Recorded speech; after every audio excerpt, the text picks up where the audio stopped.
안녕하십니까. 성선나라 송원근 목사입니다. 오늘은 이리고 우리 한국 교회 메가처치 몇 교회만 일어나면 나라가 된다. 세계에 50개의 메머더 그 메가처치 교회가 그 중에서 25개, 25교회 정도가 이렇게 한국에 있다고 알려져 있습니다. 이 메머더 메가처치 이 교회 25개의 교회 중에서 그 가운데 60만 명, 70만 명이 모이는 또 단일 세계 최대의 교회가 또 이렇게 한국에 있다는 것 잘 세계적으로 알려져 있죠. 그리고 10만여 모이는 교회도 7, 8개가 있다고 보입니다. 그리고 또 1만 명 이상 되는 이런 교회들이 메가처치로 그런 교회들이 수십 개가 있는데요. 이런 교인 숫자를 차지하는 것이 우리 한국 교회의 정확하게는 몰라도 70% 이상은 이런 큰 대교회들이 이렇게 한국 교회 전체 70%를 가지고 있다. 이렇게 지금 보이는데요. 이런 교회 중에서 5교회, 6교회만 이 정치에 정말 관심을 가지고 이 나라 민족 정신, 이런 그 애국 정신으로, 희생 정신으로 나서기만 하면은 반드시 한국을 변화시키고 민족 복음화와 나라의 민족 통일 이런 일에 이 거대한 물줄기를 바꿀 수 있는 큰 힘을 가지고 있다고 생각을 합니다. 그래서 하나님께서는 이토록 이렇게 교회를 세계적인 교회로 선교 교회로 또 미래의 우리의 희망을 이제끔 가질 수 있도록 세계적인 영향력을 가질 수 있는 이런 교회로 하나님이 삼아 주신 뜻은 어디에 있을까?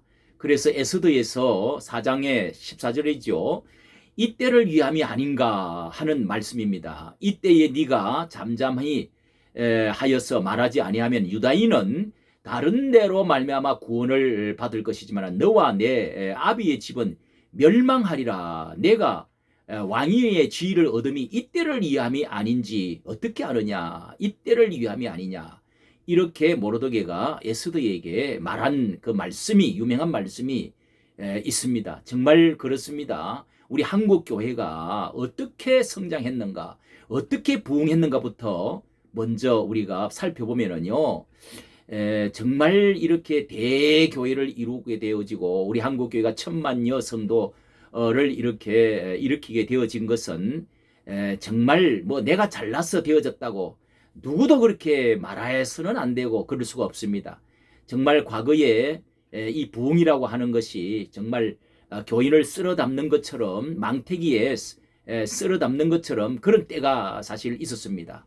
70년대, 80년대의 부흥사들 정말로 전국을 다니면서 이렇게 부흥사들의 그 어떤 전성기 이런 때가 있었고요. 시골에서 그 많은 아이들을 낳고 저희 어릴 때 그 때만 해도 주일 학교를 하고는 애들 와글와글 했습니다. 그래서 애들이 많이 낳고 시골에서 아이들을 많이 농촌에서 길러내고 수고했던 그 농어촌의 그 목회자들 이런 또 그리고 파라처치 그 교회 바깥에서 운동한 군성교, 학생성교, CCC라든지 이런 그 어떤 주역들이 바로 방공 세력이었고 또 그런 주역들이 이렇게 도시화를 이루면서 자연적으로 교회를 성장시킨 그 모토들, 못자리들이 되어졌던 것이죠. 이런 거 아무도 부인하지를 못할 것입니다. 그런데 그때 또 이북에서 넘어왔던 그 강력한 그 반공 세력들 그런 분들이 정말 희생적으로 이제 영락교회로부터 뭐 소망교회 이런 또 충영교회 뭐 이런 교회들이 정말 한국 교회의 성장을 이렇게 이제 끌었던 그런 그 세력들이 바로 또 반공 세력이었습니다. 반공 세력. 이런 것이 요소가 우리 한국 교회를 부흥시켰는데요. 이렇게 은혜를 받고 축복을 받고 놀라운 세계적인 이 성장 축복 뒤에는 우리가 숨어서는 안 됩니다.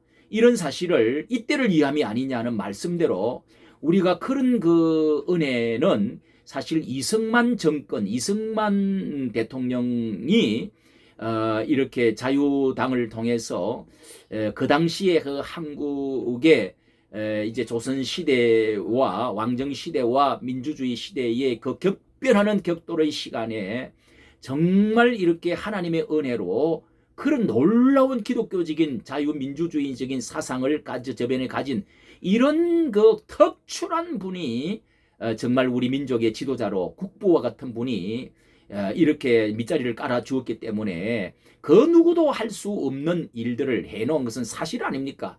이렇게 적과 꿀이 흐르는 이런 나라가 되어질 수가 있었던 것은 이 특출한 그 하나님의 은혜로 준비된 이승만이라고 하는 사람이 사실 나서 주은 것, 이건 우리 기독교에서 가장 이것을 인정하고 감사해야 되는 것이죠. 또 그 위에 이제 경제 부흥의 부국강병을 산업시대를 일으켰던 그 기초 이승만의 정권 위에 기독교 입국론이라고 하는 또 민주주의의 그 어떤 철학과 이념 위에 세워진 이 박정희의 그 방공, 그리고 부국강병의 산업혁명을 일으켰던 이런 것에 의해서 우리가 적과 꿀을 지금 이렇게 먹고 우리 후손들이 우리 시대를 지금 살게 되어진 것 아닙니까? 뿐만 아니라 교회가 이렇게 성장한 것이 아닙니까? 하나님의 은혜지요. 거슬러 올라가면 우리 조선시대의 그 암울한 그 비참한 시대에 조선의 선교사를 하나님께서 가장 그 훌륭한 선교사들을 보내주시고 민족 혼을 깨우고 어둠을 밝혔던, 그리고 미국이 또 일제 36년에 그 억눌려 있던 비참한 우리나라를 총 한 방 안 쏘고 해방시켜 주었던 이 놀라운 은혜, 그리고 원조를 계속해서 보내주었고 민주주의 의식을 인식해 주었고, 그리고 6.25 공산주의의 이 엄청난 전쟁의 파괴에서 피로써 3만 5천 명이 되는 그 젊은 미국인의 그 군인 피로써 우리나라를 지켜주었던 이 놀라운 것들이 다 하나님의 은혜지요. 그런데 이 정부가 지금 정부에서 왜 교회가 나서야 되느냐? 이거 지금 이 모든 근간을 흔들고 있다는 것입니다. 이승만을 부정합니다. 또 1945년 해방 되어졌던 그 역사를 지금 부정하고 있는 것입니다. 그리고 박정희를 부정합니다. 미군을 물러가라고 하는 것입니다. 이것을 보고도 우리가 가만히 있다는 것은, 교회가 가만히 있다는 것은 이것이야말로 배은망덕한 것이고 비굴하고 비겁한 것이 아닐 수가 없는 것이죠. 그리고 또 이 도덕적인 내로남불 보십시오. 우리가 여론에서 이제 다 밝혀지고 확실하게 되는 것은 이 위선과 내로남불이 가장 심하다는 거 아닙니까? 이 내로남불이라고 하는 것이 도덕성에 이게 잘못됐다는 이야기입니다. 이제 우리가 선거를 치루었던 일들, 그것도 윤미향 사건들, 조국 사건들 다 이게 이념 문제와 이 불의한 정권이 되어졌다는 거 아닙니까? 그리고 LH 사건, 이런 위선과 내로남불이 극치를 이루어가는 이런 때에 교회가 왜 잠잠하다는 것입니까? 선지자라고 하면 이것을 정말 외쳐야 되고 이 민족의 교회가 앞장을 서야 되고 혼을 깨워야 되는 것이 마땅하지. 이 혼란의 시대, 어둠의 시대, 이 위선과 내로남불의 시대, 그리고 이 공산 정권으로 가는 이 위험한 시대에 입을 다물고 가만히 있다고요? 이것은요, 참으로 이것은 하나님께서 진노하실 문제입니다. 그리고 정교 분리 뒤에 비겁하게 숨어 있어서도 안 됩니다. 우리가 하나님의 은혜의 성장 축복 뒤에 숨어 있어도 안 되고요. 이 정교 분리 뒤에 비겁하게 숨어 있어서는 안 되죠. 이미 이 정교 분리 이 정책에 대해서는 알 만큼 배운 만큼 배운 사람들, 특히 목회자들은 너무도 잘 알 수 있는 것, 입이 이제는 입이 혀가 닳도록 이야기를 한 것이고 알 만큼 다 아는 것인데 두 번 다시 이야기할 것도 없습니다. 이것은 정말 처음부터 잘못된 것이고 일제시대 때 이런 것을 우리가 농락당했던 것에 지금도 거기에 머물러 있다는 것은 무식 아니면은 이것은 책임 회피인 것이죠. 또 하나는 이 평안과 기득권 뒤에 안주하고 숨어 있지 말아야 됩니다. 이것도 비겁한 것입니다. 평안하다, 평안하다. 이대로가 좋다. 지금까지 쌓아 올린 이 대형 교회, 이 높은 탑, 이 탑을 무너지기를 바라는 사람이 어디에 있겠습니까? 이 30% 정도의 뭐 혹은 자익 교인들이 이렇게 이 찬성하고 이 정부와 함께 손뼉을 맞추고 이렇게 찬동하는 사람들이 있다고 합니다. 그런 사람들의 교회가 분리가 되어지고 떠나갈까 싶어서 이 자익 정부의 이 그 세무 사찰 이런 것들, 이 강력한 이 정부의 그 권력의 힘에 눌려가지고 압력에 눌려가지고 그렇게 해서 꼼짝을 못한다고 하는 것은 뭐 이제 장로님들에게 뭐 말만 하면은 이 정부에 대항하는 말을 하고 하면은 감옥에도 가둘 뿐만 아니라 교회 안에 장로님들 세무사찰을 한다는 것입니다. 그리고 교회의 과거에 우리가 대형 교회가 되어져 가면서 여러 가지 뭐 부동산 문제라든지 뭐 이것저것 이렇게 파헤치면은 뭐 약점들이 좀 있지요. 뭐 있습니다. 그러나 국가의 큰 문제를 두고 몇 교회가 대형 교회가 힘을 합쳐서 이거는 아니다고 나서면은 반드시 문정부도 한때는 비대면 강요를 할 때 그들의 그 회의를 통해서 큰 저항에 부딪히면 어떻게 할 것이냐 하는 그런 이야기도 있었다고 하지 않습니까? 그런데 다 그냥 받아주고 하니까 이건 아주 만만하게 보고 지금 이까지 왔다는 것입니다. 이것이야말로 비겁한 것입니다. 이것이야말로 인본주의입니다. 이것이야말로 바벨탑을 무너뜨려야 될 때는 것이죠. 이북 목사들 산기도하며 새벽기도 했던 그때의 당시의 때를 우리가 생각해야 됩니다. 평안하다 기득권 뒤에 숨어있는 안주하는 복지부동의 목사, 이런 비겁하고 비열한 것은 안 되지요. 또 하나가 있다면 이웃사랑이라고 하는, 북한 사랑이라고 하는 그런 북한을 끌어안고 사랑하고 이웃 사랑해야 되는 것 때문에 평등이라고 하는 그런 가면 뒤에, 사랑이라고 하는 가면 뒤에 숨어 있어서도 안 됩니다. 이것은 우리가 평상시 같으면은 정말 이북의 주민을 사랑해야죠. 기도해야죠. 이런 용어 전술, 뭐 평등, 정의, 사랑, 나눔, 뭐 평화 좋습니다. 이런 용어 전술의 민주주의가 지금 파괴가 되어지고 영성이 교회가 지금 파괴되어지고 그런 그 진리가 농단을 당해가고 있다는 거 보고 있지 않습니까?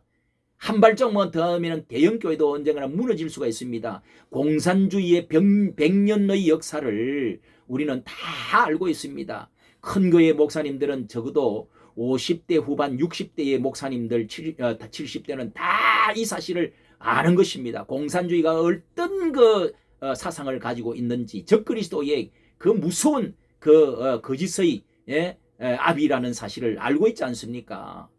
또 어떤 사람은 로마서 13장 뭐 1절에 나오는 유의의 건세에 굴복하라. 건세는 하나님께로부터 나오지 않는 것이 없다. 이런 소리를 하는 사람이 또 있습니다. 여러분, 이 정권의 하수인 노릇을 하면서 꽃길만 자꾸 깔아지고 찬양만 하고 용비 어천가처럼 노래만 불러주는, 그렇게 축복기도만 과거에 해줬던 것처럼 축복기도만 해주는 그런 때에 586 시대에 이 저항 세력들이 그때 데모했던 민주화를 위해서 데모했던 그 사람들이 지금 정권을 잡고 있는데요. 그때에 그 사람들이 뭐라고 그랬습니까? 교회가 의용교회가 되어져 가지고 그렇게 해서 같이 행동하지 않았을 때 그 큰 교회 몇 교회를 불을 질러버려야 된다. 이런 말이 나돌았습니다. 저 분명히 기억합니다. 그런 것처럼 지금도 마찬가지입니다. 전라도, 저는 엊그제 한 분의 전화를 받았는데 울분을 토하면서 내 교회가 이렇게 전라도에서도 많은 상처를 받고 지금도 재판 계류 여러 가지 받고 있고, 대교에 속한 목사로서 전남이지만은 광주지만은 참으로 지금 희생을 감수해 가면서라도 내가 다시금 정치 어떤 이런 요새 다시 한번 이 야당이 한국 교회가 보수가 하나가 되어지는데 앞장서야 되겠다. 이런 말씀을 참 듣고 정말 마음이 먹먹했습니다. 야, 저렇게도 나서려고 하는 목사님이 있는데 참 저는 용기가 없어서 참 말렸습니다만은 이 저 같은 사람한테도 이런 참 하소연을 하는 목사님을 제가 보면서 정말 대교회 몇 교회만 예? 나서주면 10,000명 이상 모이는 몇 교회 목사님들만 왜 벙어리 개처럼 왜 말을 하지 않습니까? 왜 성명서도 발표하지 않습니까? 왜 나서지를 않습니까? 이것이야말로 온 저변에 이때에 일어나지 않으면 저는 분명히 믿습니다.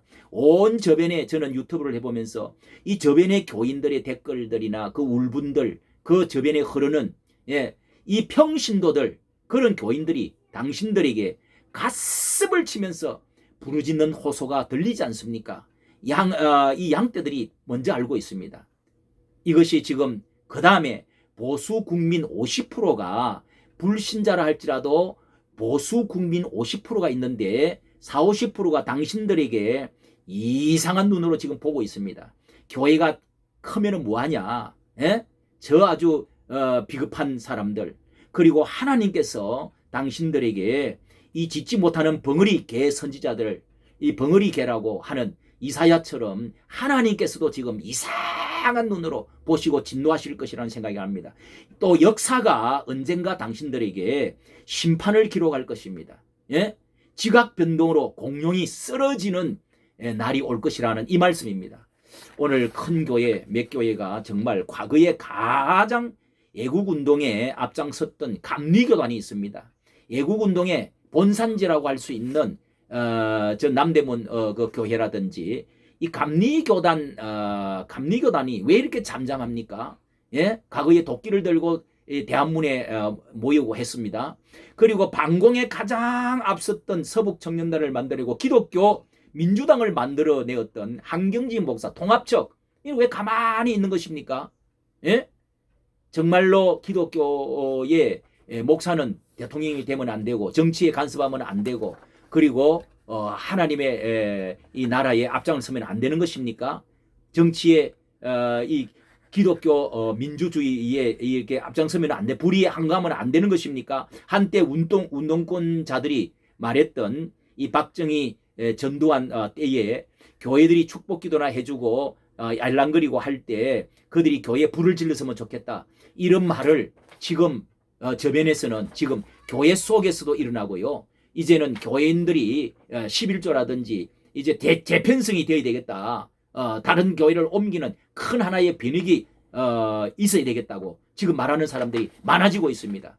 여기까지 오늘 말씀 감사합니다.